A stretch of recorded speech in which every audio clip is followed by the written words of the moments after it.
Folks, this episode is brought to you by Littlefoot Coffee. Here at the Littlefoot Cabin Room. Alex, what's the fall blend called again? In the Orchard. In the Orchard is so good, y'all. Go to littlefootcoffee.com. You know, I have heard that this year is one of our best of the In the Orchard so far from everybody. I really enjoy it. Yeah. Delicious. Thank you. Sorry, I didn't mean to swear there. Yeah. I'll cut that out. This is an ad. This is my favorite season now. I think we've talked about this many times, but as I've gotten older in coffee, this is my favorite season now. Yeah. It's like the more drinkable, just like really, really nice, subtle coffees. Littlefootcoffee.com. Use promo code SITUATIONS and get 15% off. Get some coffee sent to your door, or if you're local, come see us. Yeah, please do. All right, you ready to get into the episode, Alex? Let's do it. Ladies and gentlemen, welcome to episode 57 of Soccer Situations. This week, we're going to go into the tumultuous roller coaster relationship of Mikel and Pep. We're going to take an overall look at the state of the top four after 6 games. And we're going to guess who's going to depart first, Ten Hag or Ten Todd? Soccer Situation.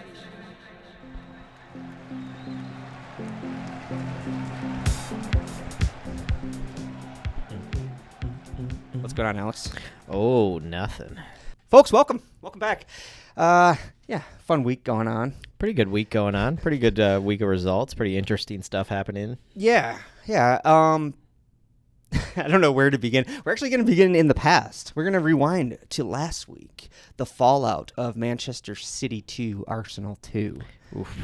You know, that was obviously a tough game for Alex to deal with for a lot of reasons. Yeah, very frustrating one for many reasons. But then after the day, it turned out you had a whole week of bullshit to deal with. Yeah, which is funny because I didn't realize till afterwards that I hadn't consumed any of the post-match stuff before our episode.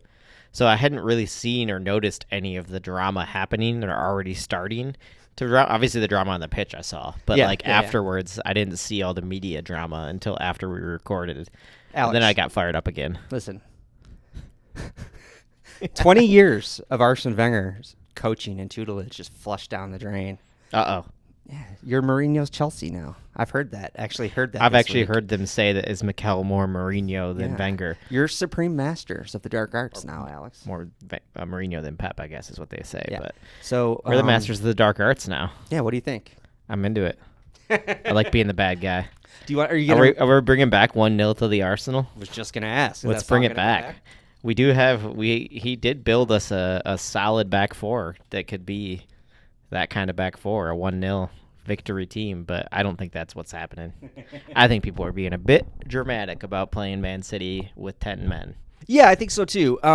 The game ended obviously in a very dramatic fashion with City equalizing. 97th minute equalizer. Haaland acted a bit of a fool, bounced the ball off of Gabriel's head, talked a lot of shit, went around. But in the end, Mikel and Guardiola did hug it out and say goodbye. They did. But then it got a little dirty afterwards. But then it was kind of for the cameras, they hugged it out, it seemed like. Because it got a little heated after that. After the post-match, I loved asking Mikel about, the dark arts and whatever. Yeah. His response was, I've been at Manchester City for 4 years. I have all the information. Yeah. I took that completely as he knows how to play them in that situation because he knows what they're going to do. Exactly. Right? Guardiola blows up and he's like, oh, he has all the information? He's like, what? This could mean anything. Is he talking about the charges? He brings up the charges immediately. Like, that's what it's about. Like he thinks Mikel's trying to, push he's the reason these charges are happening. Yeah, don't you think that's, big-time guilty conscience vibes from Pep to take it to the charges? Just a little bit. I don't think that's what Mikel was talking about at all. Not at all. Mikel would never bring it there. He doesn't take cheap shots like that. No, he's not that kind of guy. He clearly was just like, yeah, I understand. I've worked there for 4 years. I would know exactly what happens. I know that they are ruthless when they go ahead. They have a man up. He was pretty clearly saying, that's what I had to do. I know what they were about to do to us. Yeah, he knew we were, it's happened to us in the past. Yeah. He's just, saying that he learned his lesson from getting smoked. Pep completely lost the plot there. Pep, honestly, he seemed extremely, kind of shockingly rattled after this. Yeah, that's kind of going to be the theme of this conversation, I think. Let's talk Gabriel on Erling Haaland. He said, it's a battle, it's a war. It's normal to have provocative behavior in football. Yeah. So Gabriel took it pretty well. Honestly, A lot of players would have took it worse than that. I was very impressed with how the Arsenal squad handled all the drama. Yeah. I was like a little worried with the way it was going. I was like, oh man, is this going to be like a problem for us? Is this going to blow up? Our players going to start overreacting to shit? But no, they handled it well. Like Gabriel was very much like, okay, we'll see you when you play. We play you at home. Yeah, and again, to that very measured response to how he was treated, Guardiola blow us up again. Yep. He responds, okay, you provoke me? You want war? He's like, okay, we have war now. Yeah, He's it's like losing his fucking mind, dude. Yeah. Like, what is, like, I don't understand why he's so rattled about this. Yeah, so given the quotes and the fallout and the shape of the conversation all week, how shook our city? It's interesting. I mean, I was taken back by the fact that they seem very shook. Right? I mean, I didn't even put it together in my head till after that they haven't beaten us in the last 4. Yeah. We've beaten them once and drawn 3 times, I think. So it's I didn't realize that we were starting to turn that tide against them directly. But yeah, apparently Pep doesn't like that. He's not happy about Mikel starting to get one over on him. No, and again, Mikel also being the more diplomatic, much like Gabriel. Yeah. Overall, Arsenal handled this. They're so much more level-headed. Yeah. They're very much being like calmer than you are, dude. Yeah, exactly. Calmer than you are, bro. That's totally the vibe. Arteta's quotes were, I love him and admire everything he does. Their relationship's separate from sport. But Guardiola was not as diplomatic. No, he's ready for war. He's a maniac. I saw Transformers 1 this week. Is that on your radar at all? No. There's a new Transformers movie. It's a kid's movie, so it makes sense it wouldn't be on your radar. I was like, wait, there's a new Transformers movie out? There sure is. But as I mentioned on the pod last week, Midnight Boys, the super nerdy Ringer podcast, they were raving about it. Okay. And I still have my movie subscription, so I went. Is it like kids show as in like basically Transformers when we were kids, like that vibe? No. It's a whole new vibe for Transformers. Okay, interesting. It's animated, CG. Half of the movie looks absolutely stunning. Oh, the really? beginning's a little, it's like, but then, oh my God, there's like a turning point in the movie, and it's incredible. But it's funny because it's an origin story for Megatron and Optimus. Oh, and really? They're like childhood best friends, and they grow apart. It's very Mikel and Pep, dude. That's amazing. It's perfect for Mikel and Pep. Yeah, they're great, dude. They're best Transformers buds. They got each other's backs, and then circumstances divide them, Alex. And we're seeing it. It's tragic. We're seeing it. It's all too real. Yeah, Mikel and Pep with big Megatron energy this week. Big Megatron energy. Honestly, it's funny. It's funny to me how they seemed so you would think, based on the results and the way things played out, that Arsenal would have been the ones to overreact. Yeah. With the man sent off, playing with 10 men, conceding in the 97th minute, having a ball thrown at your head during that moment. Yeah. Like, you would think that, if anything, Gabriel would have tried to murder Haaland on the pitch. Right. But it's, yeah. I mean, I guess it's a good sign for Arsenal fans, a sign of maturity from our squad. Absolutely. We're ready. We're ready for a fight. That's yeah. This has been a pretty slapdash take on this guy.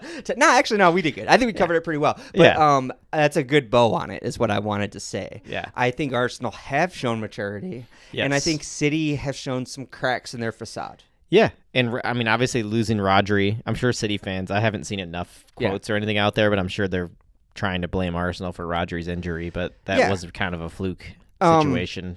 And that brings me to my next question. Is it really that fucked up to wish a major injury crisis on Manchester City? Like, at this point? We're talking about sporting integrity a lot, yada, yada. Yeah. But I will always feel for the player as a person. Exactly. When they get hurt. As a club, I do wish that they would fall apart. Honestly, at this point. Liverpool it's happened to us, it's happened to you. It only doesn't happen to them because they have so much money to pad out their squad. They can rotate a full 11 in it. They're still one of the best teams on the pitch, no matter who they're playing. But right now in particular, I feel like their depth is at a level of vulnerability. It does feel that that it hasn't way. been. I think they've really underestimated the danger of letting Julian Alvarez go to Atletico. Yeah, big time. Because before, when Haaland was out, they still had the second best striker in the league, I think. Alvarez was a brilliant. I really was disappointed that we didn't push for him when he was leaving City. They never missed a beat. And obviously, with Rodri out, they brought in Rico Williams. Rico Williams. Rico Williams. That's funny. I almost said Nico Nico, too. There's too many Williams. And Pep, he hyped him up a lot this week. He did his best to encourage him. He called him the most intelligent player he's ever worked with, and all the usual Pep stuff. I was gonna say the same thing he did with Foden for the first 2 years Foden was around. Yeah, but it's a undeniable step down. Yeah, right down from Rodri. He was in for Rodri. So their midfield has gone from. That's my fault. It's okay. We have sober brains. We're scatterbrained. Our sober brains aren't working. I'll do some extra editing and keep this. I'll take that out. But their midfield has gone from De Bruyne and Rodri to Kovacic and Williams. I mean, that's a huge drop off. Kovacic is so good. I'm so mad at Chelsea for fucking just offloading letting him go to City. Yeah. Yeah. But that aside, it is still a step down. Big time. And yeah, of course, it's not cool to wish another player injury, like you said. Yeah. You want to beat a rival on equal terms. Yeah. But the thing is, City is never beating their rivals on equal terms. No, they're never. They have never. cheat code. Haaland is really an unprecedented cheat code. He really is. And he's a machine. I really like Erling Haaland. We'll talk more about him in a minute here, I think. Yeah. But with Rodri out and De Bruyne out, I kind of want to see Haaland go out too. And it's not even just about to the players. See what'll happen. It's not about the players. I want to see what Guardiola does when he doesn't have the greatest tools in the world at his disposal. Yeah. It's almost fair to say that we have never seen that in Guardiola's career. No. That he hasn't had the best tool out there available to him. I get so tired of universal praise that he's the greatest genius in the history of the game. Yeah. When he's never managed without having the best team in the game. Absolutely. I get how that sounds oxymoronic. Like he creates that team. But look, he inherited Messi, Xavi, Iniesta at Barcelona. Yeah, he inherited one of the greatest teams we'll ever see. His Bayern Munich team was Toni Kroos feeding Lewandowski. Yep. One of the greatest strikers we've ever seen. I want to see a blue-collar Manchester City put up a fight and see what it looks like. Honestly, it's funny because I've had this blue-collar thought for a long time with Pep that I think he's overrated just based on that fact alone with his squads that he's had in his career. Yeah. And the money spent and he has everything his way all the time. Mm-hmm. And obviously, tactically he clearly has brilliance. Yeah. We can't say he's not a good manager, but I just think we just have to question whether he is the greatest mind we've seen in football. Right. Based on the fact that he's always had the best team in football. Right. Oh, no, 100%. I know I'm so biased. Everyone here is going to roll. I might actually just edit this out of embarrassment. But what Klopp did at Liverpool, reshaping that team from the garbage he inherited. From like garbage. A literal lump of like clay. Yeah. Just like a gross lump of clay. And he made us this powerhouse that went, we hung within 1 point overall in the league of Manchester City for 5 years running. Which is insane. Yeah. Against like the greatest team we've seen. People will say we only won one title, but that's how close we were to winning those titles every single year. Yeah, you almost won 5 titles in a row. And could have with that team in a lot of circumstances. Yeah, it's true. Oh, man, where was I going to take that? I didn't want to make it all about Liverpool. Oh, sorry. But anyway, I think people get our point here. Yeah. How much molding are you doing when your team is full of just talent? Yeah. And you can play football in the purest way you want to. Right. When you're going to have the ball, you're going to pass it around. You have all the players to play with. I'm not saying I'm certain that Guardiola is a fraud. No, no, of course not. I'm not saying that either. Enough very intelligent people have talked about his tactical innovations that I've talked about on this pod. I think tactical talk is fucking boring. Yeah. A lot of times, like when I'm YouTubing soccer videos, when they fucking break out the tactics board and start sliding stuff around, I click away almost every time. Yeah, I don't get too far into it. There was a time when I tried, and when I cared a lot. I logged the hours. Yeah, those days are so far behind me, dude. Yeah, maybe he brought some tactical innovation. There's still question marks to be asked. Absolutely, absolutely. Why don't people love Carlo Ancelotti as much? He's won 7 Champions Leagues himself. Yeah, personally, 7 Champions Leagues. Fucking crazy, dude. Yeah, that man, and he's just the coolest, quietest. Like you never see him having these like outbursts really or anything. He's a pretty chill dude. He's the best, and he just dominates. He just wins. Alex, let's talk about Erling Haaland. Oof. Last week, I don't remember if you said this on mic or if you texted me. You were like, I think that's enough. I fucking hate Haaland now. Yeah, I was pretty fucking pissed off at Erling Haaland after that game. Listen, he was being such a fucking brat.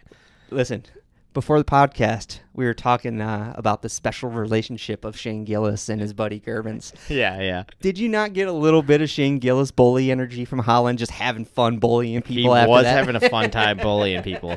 He bullied Nickel, for God's sake. Yeah. I know he was bullying your people, so it's tough to look at, but I just wanted to put it out I'm there. sure I would love him if I was a City fan. I- or even a neutral. I wasn't loving the behavior of that situation, given how I feel about City, but it definitely wasn't enough to burn my bridge with Holland. Yeah. I think he's such a funny character. I think he like all of City, like we said, he blew his top in the end there.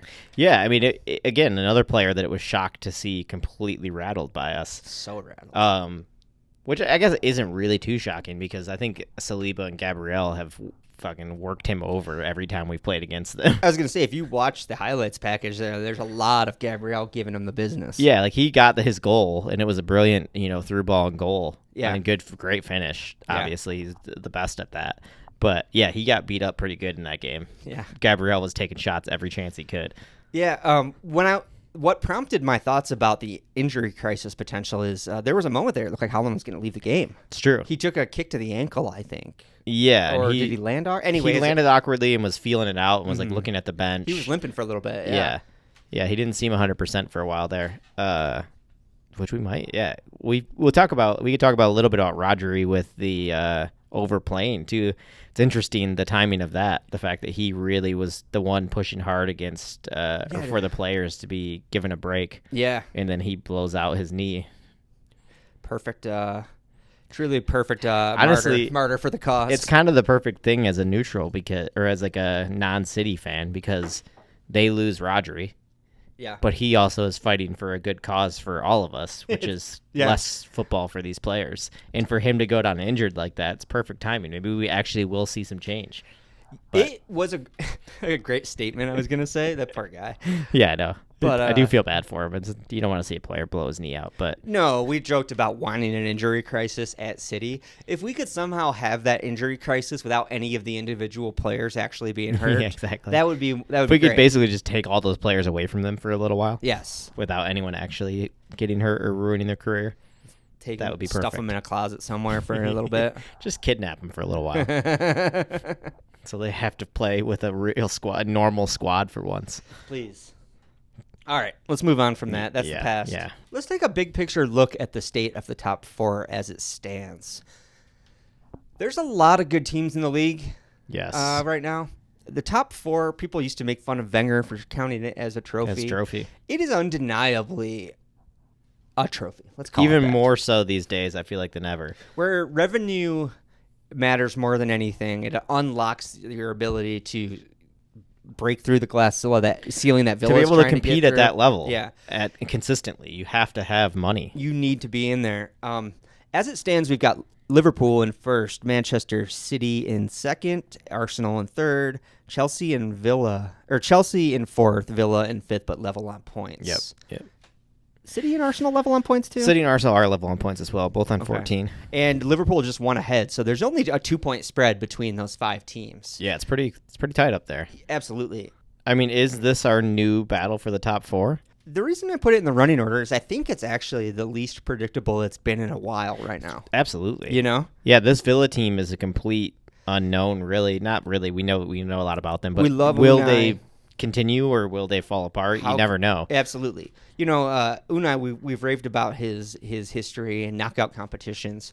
His Villarreal, he never won La Liga. I don't think he I ever believe won they La always Liga. fall away. In fact, when they were making deep European runs, I think his teams tended to fall away domestically. Yeah. Which is why a lot of times you'd find him in a lower competition the following year. Yeah, they played a lot of Europa League. I mean, he was the Europa King for a while there. So that's Villa. City, we've talked a lot about them being depleted right now. Yes. I think there is 2 draws in a row, right? We'll for see them? what they do in January. But in a way, again, not to celebrate injuries, but it's good that these injuries happen so far away from a transfer window. Yeah, they have to actually wait now. They will replace these players, but they can't until January. Yeah, they'll sign somebody great. Zubamendi. Yeah, oof, I hope not. It's going to happen, dude. Come on, Arsenal swoop in. Liverpool?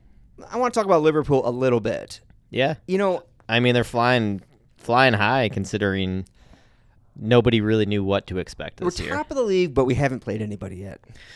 Yeah.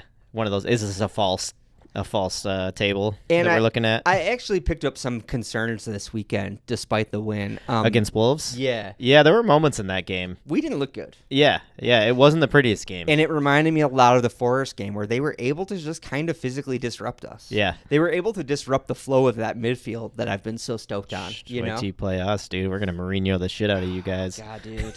Dark arts. We're bringing the dark arts to Anfield. Just wait. We're very susceptible to the dark arts. No, we are very susceptible to the dark arts. All the jokes aside. That's funny.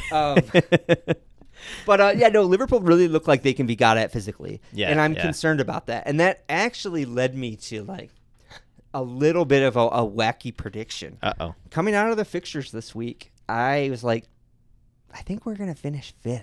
And I think Chelsea are going to pip us to that top 4. I mean, Chelsea they've put something together. Chelsea are really coming together quick. It seemed like, they were a mess not long ago. Listen, it's funny. Graham Potter actually gave an interview this week. Yeah.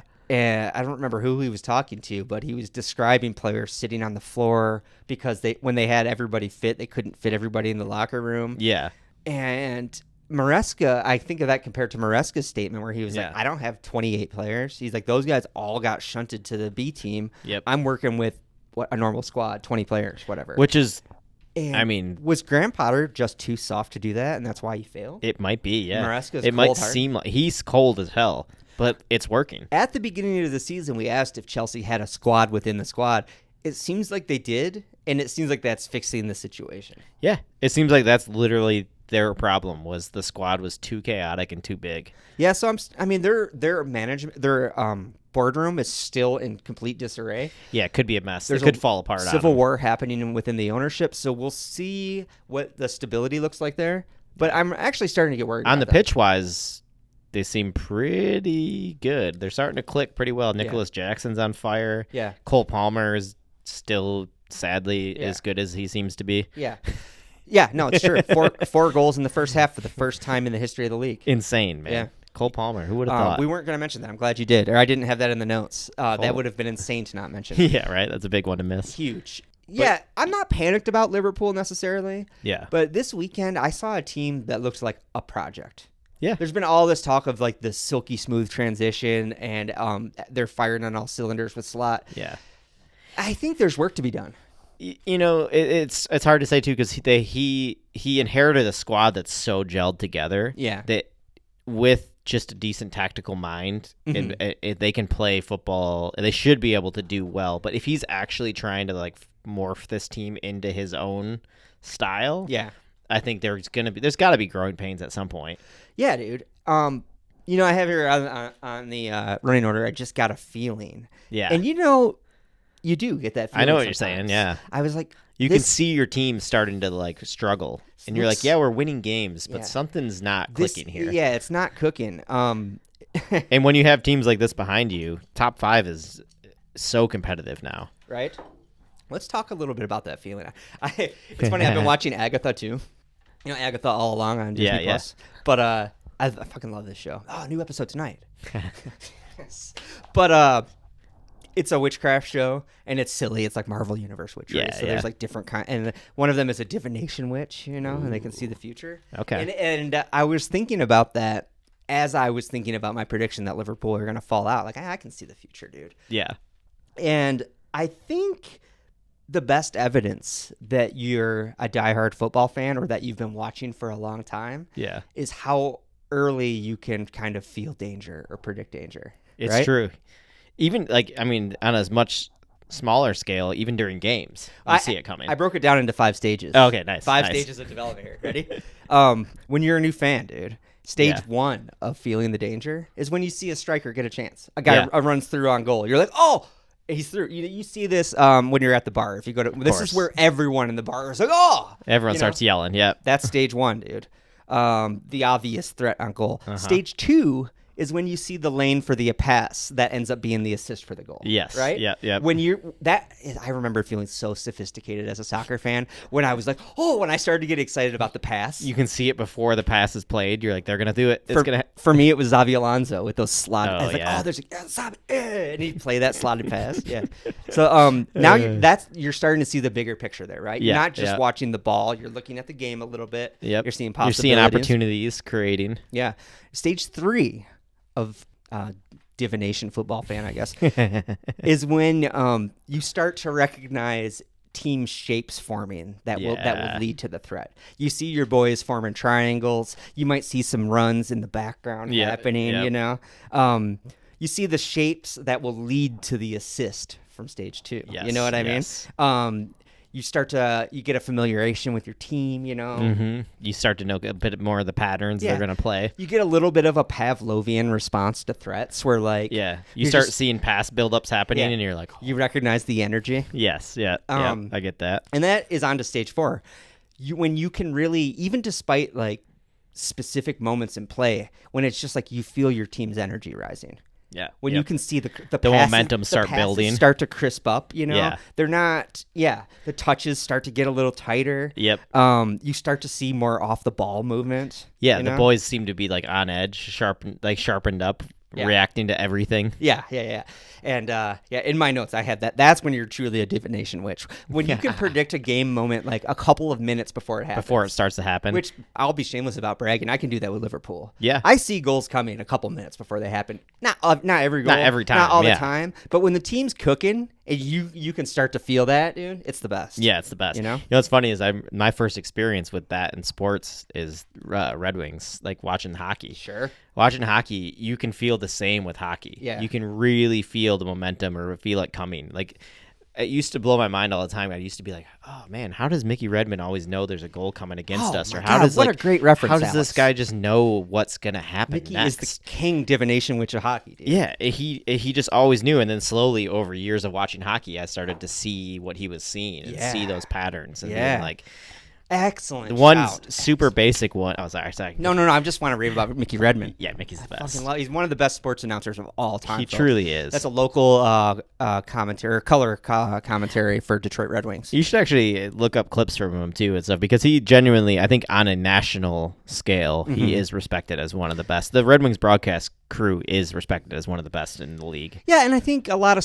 I think there's actually a good culture in soccer fandom of appreciating that. Yeah, very neutral for a home-based announcer team. He loves the game. He loves the game, so he's going to talk about whether the Wings are playing bad or good. He's talking about the reality of what's happening. Yeah, and he's always dead on too. He really is. And he's just a funny guy. Classic old Canadian man. Yep, Mickey Redmond, folks. Do yourselves a favor. Check him out. He's in the Hockey Hall of Fame, right?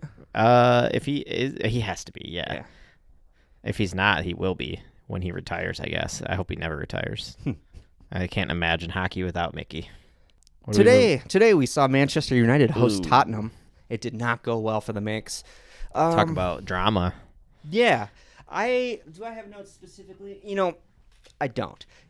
This was such a demoralizing loss for them. Yeah. I mean, like you said, you texted me when it was still 0-0. Like, United look shit. They looked absolutely terrible from the get-go. Yeah. Worth noting that for the first time in over 2 years, Tottenham were missing Heung-min Son. Their spear point of their attack did not phase them whatsoever. Wait, no Son, no Kane, and they did this to United? Yeah, man. Ooh, that hurts. It was bad. United's defense just looks so, I guess, low energy. Yeah, do you think is it a Ten Hag thing? I mean, they signed big players this summer. Well, that's where this conversation's going, definitely, because as you see, like, the internet has spoken, dude. Yeah. Both in live text on BBC, I went to the Reddit afterwards. Yeah. It's been mixed until now. This was a Everyone tidal flipped. wave of it's fucking time. He's got to go. What are we doing? It Yeah, was yeah. it was unanimous in everything I saw online today, dude. Really? The internet. United fans have fully done. They're flipped. Truly. I mean, I get it. You wanted to be positive about the season. Every fan wants to be positive about the beginning of their season. Totally. I'm sure United fans were feeling great about the beginning of the season. I think we talked positively about them at the beginning of the season. I've still been feeling good about them. Yeah. But Their squad's coming together, but like that's when it starts to feel like maybe it is just Ten Hag is just not the right guy for that team. yeah, now I'm starting to wonder if my positivity toward them was like almost reverse bias. Yeah, Because I'm still yeah. afraid of them getting good. Yeah, we don't want them to be the city again. My man, you bros out there, I promise you that's still what I fear the most. Is United being back? Yeah, totally. Yeah. They'll Yeah, I get that. they'll always be that demon in my head, dude. Yeah. You know what's funny is because of the era that I joined or like started watching, they are for me as well as an Arsenal fan. You know what's really funny is when they talk about the rivalry blooming between Pep and Mikel. Yeah. Liverpool United is our biggest enemy course, without a yeah. doubt. But United fans hate the Wenger era Arsenal So much. so much. They talk, hate and it. they remember that. They don't really remember good Liverpool until Yeah. the Klopp era. Yep. So Wenger Arsenal is what I think most United fans have a hatred see for as Arsenal. their, Yeah, because that was a rivalry of the two best teams in the league by far, right? And that era, Yeah. and then just like also just heated exchanges on the pitch. Yeah, I get a little jealous of it. I'm like, that's my enemy. Yeah, But yeah, no, right? dude, Yeah. you cannot. I remember being weirded out by that when we were first coming up as fans, because I was like, I know United is technically your rival, Yeah. but I fucking hate United. Yeah. Like I hate them so much. It was a rivalry that was so amplified by Yeah. the captains of Vieira and Keane. Yeah, two heated captains, the need- Frenchman. We need captains like that again, dude. Honestly, yeah. Yeah, Not, honestly, not cool guy captains like Van Dyke. That's just like such a cool, chill dude. I'm kind of liking this, and I don't know if it's on purpose, but I feel like Mikel is kind of throwing it back a little bit with the boys, like Yeah. where you see a lot less chatty in the team in the tunnel. There's a lot less chatting. There's a lot less stoned looks and a lot of anger. I kind of like it. Yeah. I want this team to be fiery and angry. I was gonna say, Arsenal are so close to being Premier League winners. Yeah. That in a way that's kind of the last step you have to take is just get to that edge. Yep. They They have to be like, all right, this is not games anymore. We need to. It's win now or we're done. Yeah. Anyway. But yeah, back to United. Sorry, we skipped off United there for a minute. No, it's all good. We can meander all over the place, dude. but- I actually want to do more of that. I'll do more editing. Okay. I'm getting so much faster at editing now in Final Cut That now we can it's kinda allowing jump me topics. more time to. Yeah, I will do more edits than I used to. Nice. If we need That's to. good. So feel free to meander anytime you want. Cool. I love Cool. it. But yeah, with Ten Hag though, like we joked at the beginning. Obviously, joked about who's leaving first. But our prediction of November seems. I mean, we might get cut short. You never know how October looks for him. After again, what I saw, not that firings happen based on social outcry, of course, yeah. but it's a pretty good talk about divination. It's a pretty good sign of things to come once it's universal. Yes. There's When there's something still for the management to hold, the ownership to hold on to, Mm-hmm. of being like, no, there's still these positive things happening, or there's still this fan group that loves him. yeah. But at this point, There's always a tipping point where you're like, all Yeah. right, he's got to go. Even if he does have the ability to bring it back, at this Yes. point, he's just got to go. yeah. You I know? mean, speaking of Arsenal United issues, like Wenger is leaving. Mm-hmm. It was sad, but it was just like it had to happen. Yeah, you It got had you to got to happen at just some like point. cut loose at one point. That was one that probably maybe even could have happened a little earlier, you would say. But for me, I was still happy with him there. Bringing it back to United, the thing that I think is the most embarrassing for them, I have on here: you take over Manchester United tomorrow. Mhm. What is the first thing you do? Ooh. I'll start. Yes. The first thing I do is clear out the fucking media and marketing department. Fire all of them. Lay that whole department to waste. Yes. That might sound insane because they're so commercially successful still. They have course, so yeah. much commercial revenue. Even but though that's they've all been- based on legacy. And they continue to embarrass themselves, dude. We were talking about cutting loose the past when it's time to move on, like you did with Wenger. Yeah.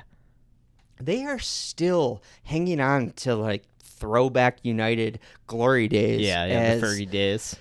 one of their executives this week said that their plan now is to win the league in 2028. Did you see this? No, I didn't see They're that. like, we're going to set a plan to win the league in 2028 because it's their 150th anniversary. They're calling it Project 150. Project 150. And I'm like, this is exactly the kind of bullshit that's holding you down, United. Yeah. You can't just plan to win the league on your 150th anniversary. Yeah, just because it's historical. It's Like that's they go for these grandiose theatrical statements of intent. Yeah. It's like, you know what? want. That's why I would fire all that marketing staff and be like, just shut the fuck up About the until you're history. back. Stop talking about winning things. Yes. You're not gonna leapfrog everyone back to the top and win things. You need to fucking take the first step. Yeah. Yeah, honestly, it's like one of those things where you need to, like, they almost need to just realize that they actually are shit before they can actually start to rebuild. And there's been a few stages where I thought they have finally accepted that. Yeah. And they started to rebuild from the ground. When they got Ronaldo out, I was like, that was huge. Finally, that's like purging a massive cancer. Because my first thing was going to say, as much as he's a massive part of what they do well right now, but I would get Bruno Fernandes out of there too. True. No, that's I true. think those big egos. I think you need to rip that squad apart. Those egos that have been there through this need to go. Yeah. I feel like there's poison in that locker room. It's not entirely possible. It's entirely likely. Yeah. And I think they tried to, but I think they left a little bit of poison left. There's still some in there. I mean, I watched Arsenal go through this with all of our players that were like lingering around, refusing to leave. It's like just it's like the Sparrows Cafe I managed. Yeah. When I got that job, they had been through like 3 managers in a number of months before me. Yeah. Because the staff was so fucking toxic there, and they tried to purge what they thought were the toxic members of that staff, but they missed the key one. And it's like that. I think they missed a couple of toxic elements in the locker room. Yeah, I think there's a couple of bad apples in that United locker room. That, like I said, Bruno, I respect the hell out of him as a player and what he's done for United. Yeah, like, he's kept them respectable at points. He's such a good player. He's so good, but I do think as a personality, he's got to go. I feel like he can't. I mean, like I said, I don't know what's happening in the United locker room. I can't tell you how he is personally, but based on his behavior on the pitch, based on the way he fades out for points during a season where he just seems like he's not up for it or doesn't care. It's funny you say that, actually. I didn't read it, but The Athletic this week did a feature on him. Really? And how his particular style of play might be the weak point in their armor. So, Alex. Hey, look at that. Tactical insight I've from not Alex even here. read that. But maybe Alex is the tactical guru of the pod. Apparently. I'm just, Alex, I'm quitting tactics videos, but you have to keep watching them. All right, I'll keep watching the tactics. It's going to be Tactics Corner with Alex from now on. Honestly, that's kind of fun because I feel like I've been missing my days of where I used to just watch Sports Center and sports all day long, and I just knew everything about all sports. That was like for a long time. I feel like when I was young, like a teenager, I knew everything about all sports. Yeah. It was insane. Yeah, I definitely, when I'm into one, I dive into people. Me in like circa 2007, I promise you I knew every single player in the Premier League. Yeah. Not just the players. I knew every coach. I knew every stadium. I knew every referee. Yeah. You know what I mean? No, I knew them well. Knew their characters. Knew things about them. No, absolutely. Just wild level of dedication. It's one of those things where 20 years into it or whatever, it's hard to keep up that level of dedication. Well, you soften. You realize what's important a little bit. Yeah. And at this point, I have my love of the game very well mapped out. Yeah. I know what I need to get out of it. Yeah, for sure. I'm with you there. And also, I know like I'm more conscious of managing my own anxiety, so I'm not going to just dwell on a referee for fucking 7 days after he pisses me off. Which you could. We could easily do these days. That hasn't changed the frustration there. It's just we're not letting it bother us as much. Right. Oh my Project 150. Yeah, it's embarrassing stuff. United, come on. You're better than that. If you want to talk about like being a classy historical club, you need to cut that shit out. I really want them to stop talking about winning until they're back. Yeah. That's the thing for me right now. That's fair. When I saw that, we're going to win the league in 2028. It's just like, but you can't just set a plan to do that. Yeah, you can't just say we're going to win the league in 2028. That doesn't make any sense. Alex, I'm out of notes. What else do you want to talk about this week? Let's talk a little bit of the results we saw this week. Just a couple that were interesting. Newcastle City. Newcastle holding Man City. I'm glad you brought that up. Also looking pretty decent doing it. Newcastle looked really good. They should have won that game. They should have won. I've actually been really annoyed. The post-match coverage of that game was it was like Newcastle stopped City from winning. Yeah, exactly. You know what I mean? Exactly. And there disrespectful. There was actually no positive talk about Newcastle after that. Yeah. It was mostly that City dropped the ball. Yep. City should have won that. It's like, but if you watch the match, Newcastle should have won that. Dude, the space they were finding down City's right flank in that first half, they were ripping them. Oh my god, dude. I mean, that's promising signs for for us. It really is, actually.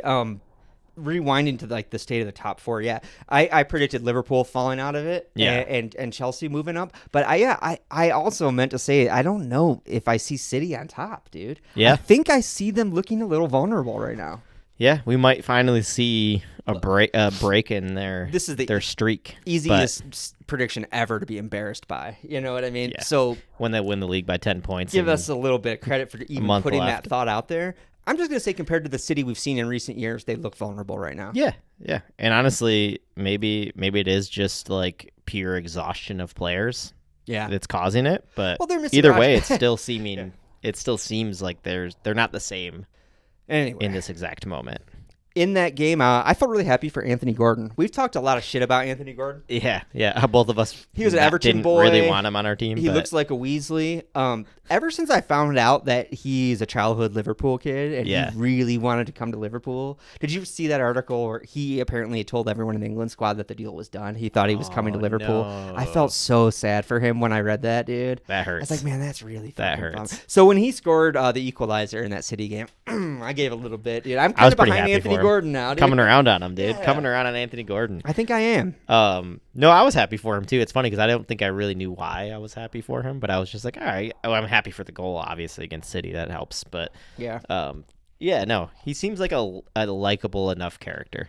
Yeah. I think he's a scout. Like you said, he's a goofy looking dude. He's British, but He's also a better all right. player than we've given him credit for in the past. he honestly is. We have to admit that. We were a little bit wrong about Anthony Gordon, I think. I mean, there's players out there like that that's strictly based on like a bit like their look and their vibe. Yeah. I will be like, they're not that good, right? Dude, it's a classic Moneyball scenario, dude. They have that conversation in the movie. yeah, they do. There was like an amazing pitcher that threw a weird sidearm, so he never had a good career just because he looked awkward when Because he threw. nobody wanted to sign him But because he he was threw weird. incredible, yeah.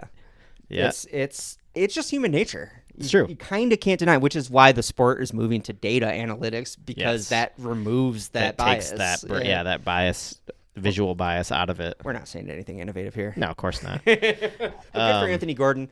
Another note from that game, Newcastle did me a little bit dirty because I had them pegged for the Paul Pogba Oh, yeah, Spice that's Boys true. Fashion First Texted me Award this that. week.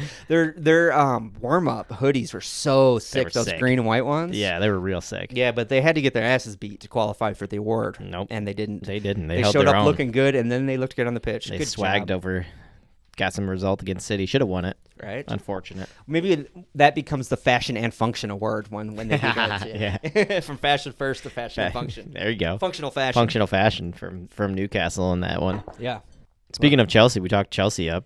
I was shocked with those 4 goals. I'm like, man, they beat up on Brighton. Yeah. I forgot who they were playing at Yeah. first when I saw the headlines about that, and I was like, wait, they did it to Brighton? That was part of me factoring in, are they going to displace us in the top 4? Because it's not a nothing victory. Yeah. No, You know? not at all. To do that to Brighton is not easy. Yeah. You know what I have in my notes here? What you got? When Leicester scored their second. What a hit.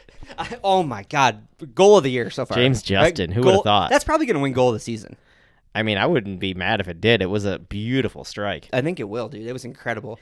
First time, true First volley, time first time hit, inside curving the from post. outside to in off the post. It's about as good as goals get, dude. Also hit like under extreme pressure too. Yeah. He was literally being closed down by 2 players when Yep. he hit that. Yeah, it was really, truly something special. It was. Probably deserved Leicester to walk with the point with that. Yeah, a little harsh. Honestly, yeah, a little harsh.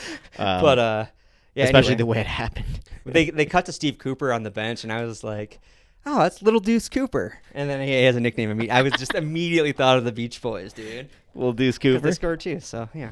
That's Steve Cooper's nickname from now on. It's Little Deuce I Cooper. like that. You know what? I was happy to see Steve Cooper back. I kind of forgot until they cut to the bench for the first time, and I was Yeah. like, oh, man, Steve Cooper's at Leicester. I forgot about that. Yeah, it happened right at the last minute. Not at the last minute, but shortly before the season. Chelsea, they had Maresca. Oh, yeah, he that's was right. at Obviously, Leicester. they stole. Chelsea stole Maresca, and I think with only weeks before the season, Steve Cooper came in. Dang. Little Deuce Coop. He's doing a good job. He's doing a good job. We've shown Cooper a lot of love on this pod. Yeah, we make fun of him a little bit for his extreme Britishness, His- but he also His tragic is Britishness. he's not a bad manager, I don't think. Oh, boy. No, I don't think he is at all. Yeah, pretty heartbreaking stuff for them with the own goal to put Arsenal ahead late 90 plus 4. Yep. That hurts. That happens. hurts. Yep. But you can't stop little Leo. Can't stop him. Completely unrelated note that happens you to got? be in here. Let's go to baseball corner. Ooh. Talking about them Detroit Tigers? And the Chicago White Sox. Ooh. In one game, folks, in Detroit, Michigan, the White Sox broke the record for most losses in a season ever, 121 Wait, losses. they did it against the Tigers? And in the same game, the Tigers clinched a playoff berth.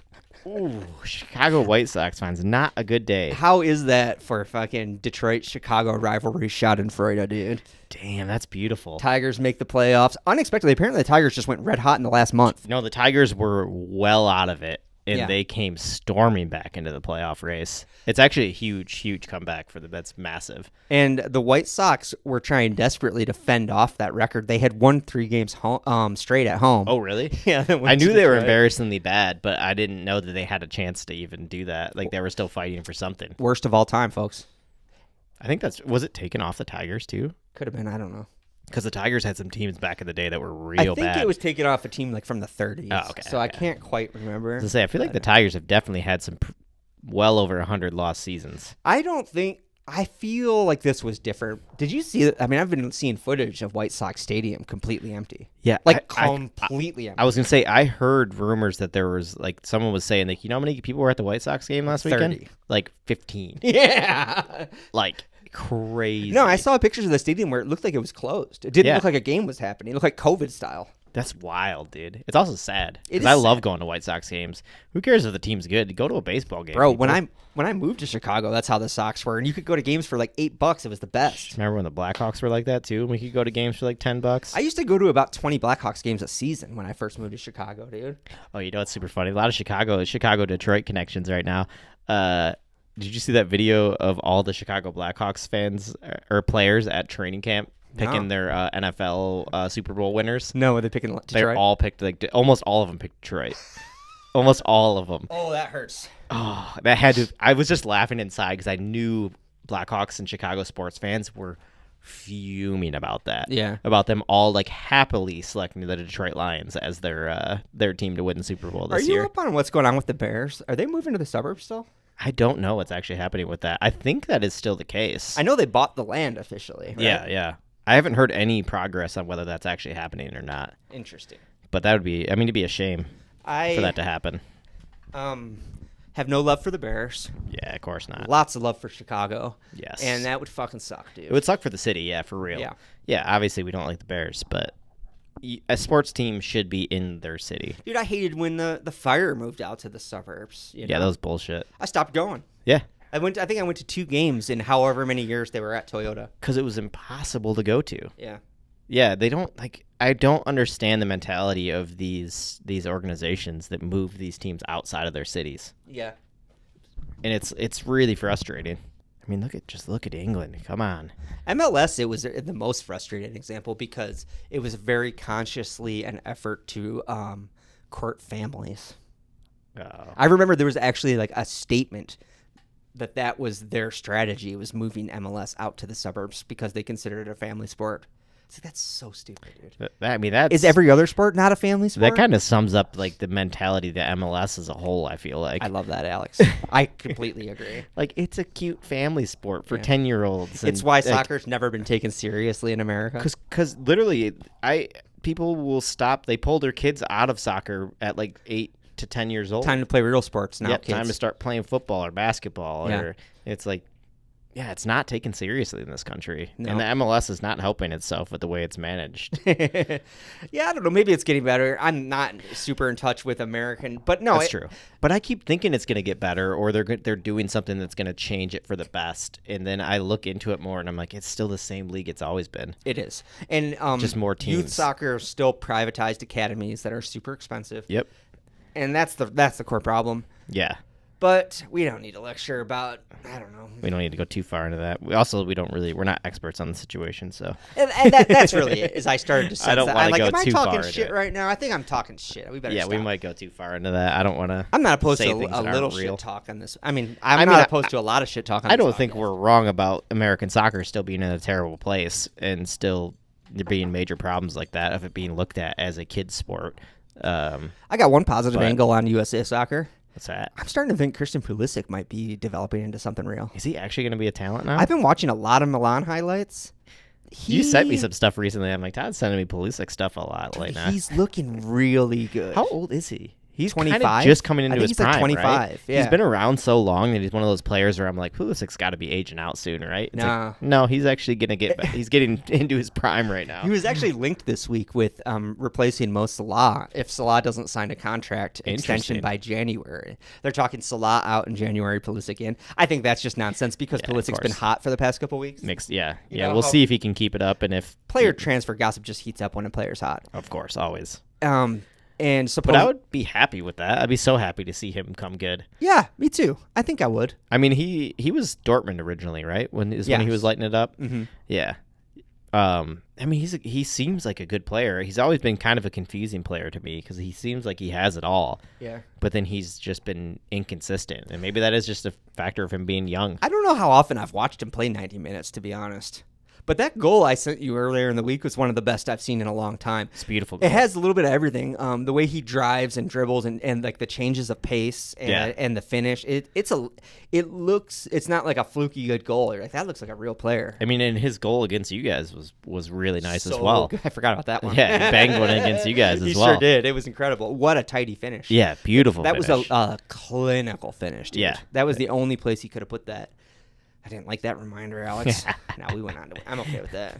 No, yeah, you guys handled that game pretty well after that. But Yeah, we did. But yeah, Pulisic, man, he's on my radar again. okay. Yeah. It's so funny. I'm glad you said that because literally in my mind I still think of him being around so long that he's like 30. Yeah, But he's and not. so many like the next great Americans have flopped and turned out to be nothing. Yeah. They hit the Clint Dempsey level where it's like he's an effective player at Fulham. Yes, You know? like he could be an effective mid-level player Yeah. for a good career. Yeah. Not disrespecting him, great career still. And it but, did look like that's where Christian was going to level off at. yeah, but maybe he's ready to take the next step. Yeah, we could be wrong about that. We'll see. He got out of that mess he was in at Chelsea. Good for him. That's true. Honestly, for him though, you forget about that he was in the midst of that like horrific mess that was over there. It's true. So he kind of not wasted his career, but like he's wasted a couple years of his career there being like amongst just like a chaos. It's true. So maybe we get to see him coming out of that a more mature player now. Do Arsenal play Milan in the Champions League? I don't know. I really need to study the Champions League this week because I'm still in the complete dark and lost on this Champions League format. Yeah, it's not groups. So we played them, but we don't play them again, sadly. Yeah, you only play like how many games is You it? play eight games. 8 games. No repeats. No repeats. No home and away fixtures anymore. No home and away, yeah. So yeah, I don't know. I gotta look at what our fixtures are. Our 8, Sure. because I don't think we play Milan, but maybe we do. The only I know we ones- play PSG. Yeah, I remember like we play Milan, Real Madrid were like the big ones that jumped out at me. I right feel away. like we play like Atletico and PSG are like the 2 biggest ones. Okay. I know PSG is one of the bigger ones we play, Hmm. but I'm not really worried about PSG. I think it's still going. Yeah, that would have been. Oh, that'd be a nightmare. That would have been a nightmare. I was Googling this week too about separate monitors. Yeah. And we need more monitors. Yeah, that makes sense. I hate having to do that. Having to swap it. I'm so jealous of podcast producers that have stuff. We just gotta get to that point where we can hire producers that have all their stuff that they can just look at for us. Yeah. James was talking about me getting a second job, a bar job out in L.A., Yeah. Man, my dream would be to get a second job at the Comedy Store, dude, because they have a built-in studio. It's true. Going after hours, use their Recording own the Comedy studio. Store studio. That would be fun. Yeah. I wonder how terrible it is bartending there or waiting tables there. It's probably awful. It's probably not the best. I mean, other than the fact that the comics probably all like you and treat you well, Yeah, you get to meet comics, but you're dealing with the crowd tourists. is going to be a nightmare. You have to walk in front of people during a comic set. Yeah, it's tourists. Yeah. Yeah. Also, it's just drunk people at a comedy show. It's always kind of a mess. Yeah, So, totally. It would probably be a nightmare job. yeah. You'd really have to like work to get the best out of it. Yeah, I'm pretty sure the only people that work there are aspiring Our comics. Yeah, people who want to be on stage at some point. I don't want to be on stage. I want to be behind the scenes. Want to be sitting down talking to a camera. Anyway, I think this episode worked out all right. What do you think? How you Yeah, I feeling? think so too. I liked it. I like the more casual wandering with more broad topics, bigger topics to talk about. Not broad, bigger topics to talk about. Well, I had such a clear vision for soccer situations when we started. Yeah. And it's very much 90s skateboard magazine, Big Brother magazine, meets MTV Liquid Television, meets a little bit Adult Swim. I want it to be a magazine, hodgepodge of this and that. Yes, and yes. cool, but in a podcast form, a more modern podcast format. And definitely not a sports news podcast. Yeah, which is how we've been doing it. It's true. I'm not going to beat us up. We're in the circumstances we have, but all I'm saying is I do want the podcast to evolve. And it's been on my mind a lot lately, especially with the move to LA coming. I think the move to LA is going to forcefully reformat the podcast. Of course, yeah. Yeah. And in a timely way, as this guy often does, James came with feedback this week. James. That was very much like, the podcast is good. Your guys' flow is great, but it's getting a little monotonous. Just the format, like match recap, yada yada. He's like, switch it up a little bit. No, that's good. That's great feedback. Thanks, James. Fantastic feedback. Always love feedback, and that had been on my mind anyway. Yeah. But it takes a lot longer for us to realize it than somebody from the outside to realize that. I feel like. Yeah, I think so too. And also, I gotta be honest. I can fall into a routine and just kind of like grind out these episodes. Just go through motions of episodes. Yes, absolutely. And this podcast is not the finished product. I have to remind. I value the reminder of that. Yeah. Yeah. No, absolutely. I agree. That's very good feedback. And something we need to hear. Thank you, James, and everyone else that listens. If anyone else has feedback, please give us feedback. Folks, go to the Instagram, give us a follow. Actually, don't do that first. First thing, go to YouTube, give us a subscribe, follow there. If you're not following us on a podcast platform, get over to Spotify. Get over to Apple Podcasts, give us a subscription, and leave us. Listen to us all the time. Give us a subscription. Throw a like on an episode. Leave us a review, maybe. Yeah, could help. Help us out a little bit. And we'll do better week by week. It's gonna get better. I feel like we're beating ourselves up all of a sudden. No. I don't think we're doing a bad job. I mean, first of all, we finally are on a roll where we're actually recording consistently. Yes. Which is step one. Yes. Despite the circumstances, despite being thrown quite an hurdle. Lost our house. Just when we had the studio together, we lost it. I was starting to get so proud of it. And we've been living in chaos, but we've been making the podcast work, which is good. Which is good. LA is going to introduce the era of guests on Soccer Situations. Yes. And it's going to be a different vibe. See where it goes from there. It'll be a little different, but we'll figure it out. I had a fun concept. We're going to do a series when I get out there. Well, next spring, actually, by the nature of it. I want to do a series on me deciding which LA team to support. Ooh, I like that. Compare match day experiences, compare annoying fans, compare the quality of Mexican food in the stadiums. Crucial. Am I an LAFC guy or am I a Galaxy guy? I mean, right now, the LAFC is a big lead for me just because of Giroud, but... Oh, there you go. Ali will sell me on anyone, really. I'm leaning Galaxy because I like their throwback shirts. Okay. And David Beckham. And I mean, Galaxy, they're old school. I like it. And they're an established. They were the originals, really. I don't remember how, but I recently revisited the David Beckham documentary. Yeah. Did you know that was invented? Did you know that was directed by the Plague from Hackers? No. The guy in the trench coat. That's the guy that plays the Plague in Hackers directed that? He directed the David Beckham documentary. He's a director now. That's amazing. Isn't wow, that that's insane? A fun fact. Yeah. Plague. But anyway, I was thinking about Beck's and did a random, I love looking for shirts on eBay and whatnot. Of course, Beck, I want a Beckham long sleeve Galaxy shirt. Yeah. Shout out to Beck's for always rocking long sleeves. Loves a long sleeve. Always respect that. But anyway, Beckham Galaxy shirts go for equivalent to 80s Liverpool shirts. Really? We're talking $300, $400, dude. Damn. It's insane, man. Yeah. They go for hundreds of dollars. That's amazing. I mean, honestly, they did have some pretty good kits back then. And you forget, I guess that is truly a historic moment for MLS. Yeah. Beckham at Galaxy. That was... that started it all, really, with the whole... It was the tipping point for the league. So I guess that makes sense. But regardless, I was stunned to find that... I would still be shocked to see those prices. I'm sure you can find cheaper ones, but good ones, long sleeve, the cool shirts, lots of money. Man, I've seen a casual Depop purchase. So many great Arsenal kits lately on eBay that I'm like, that's exactly my dream kit, and then it's like $600, and I'm like, ooh, one day. Help us grow this podcast so I can start my Arsenal kit collection and get all my dream kits. Speaking of which, I know I have all of your Arsenal kits hanging in my closet right now. I gotta get those. Yeah. I gotta get there.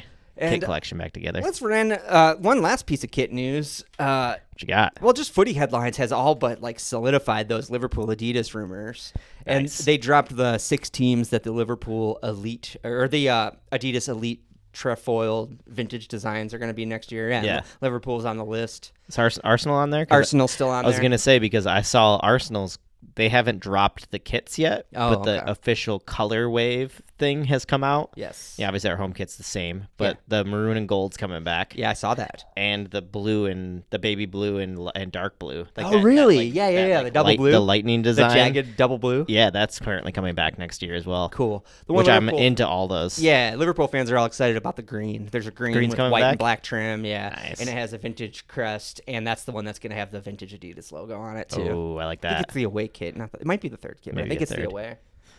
Either way, Anywhoozle. I like it. Kit news. Let's wrap it up on kit news, dude. Yeah, that sounds good. Hey, everybody, thanks again for listening. We wrapped it up 5 minutes ago and then just kept talking. Well, things, getting rambling, all right? Yeah. Mic noise. Let's get Beep, boop, boop. There it is. We talked about Hodgepodge Studios. Yeah. All right. I'm just reaching a little bit, folks. You can do that. Have a good week. Later, y'all.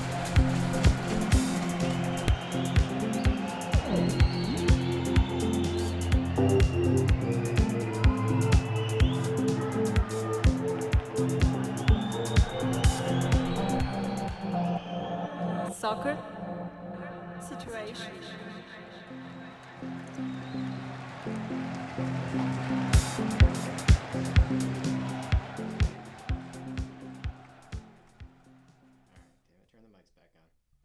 What's up? All right. No, we can do a postscript. Let me stop that. I want to see what it is, though. You know, I had heard that Richarlison had freaked out over his card. I didn't know it was actually serious. I thought because Liverpool put out a video and there's always a couple players that throw tantrums over him. Did I scoot over through this whole episode? I feel like Did you get closer to me somehow? If you're like like- slightly off camera and feel it's like just like half your face. I feel like though. we're off center now. And I was wondering when I reached over there to play the music why it was, so far away. I don't know how I wouldn't have noticed you scooting around on that thing, I though. think I might have been scooting, folks. That's funny. But yeah, what did Richarlison say? So X-rated rant? Richarlison, X-rated rant, posting a video about his gold card. He said, "Hey FIFA, this is a fucking shit card. Fucking shit." Damn. He had a fucking shit season last year. Yeah, Richarlison, maybe fucking step your shit up if you want to get a better card. That's so funny, dude. I'm going to bring it back to Liverpool like I always do.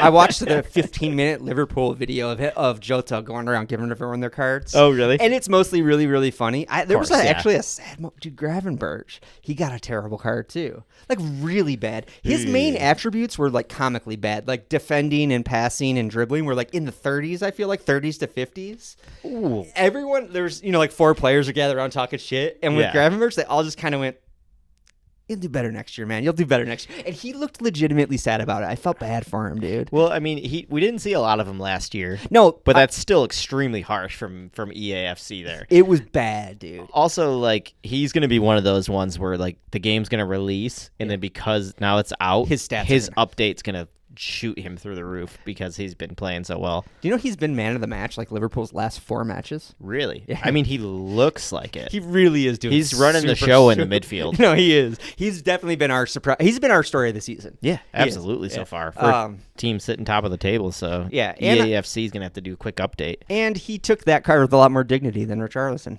Yeah. He took it well. Yeah. Richarlison, come on. Stop embarrassing Tottenham more. They don't need any more embarrassments. Old man Todd's hip is freaking out. Uh-oh. Now we have to officially wrap it up. Yeah. All right. We had to I saw that headline and we had to get that in there. That's a postscript, dude. I love it. Little Tottenham star. That's a after credits scene, X-rated Marvel style. rant. I love it. All right. We're done.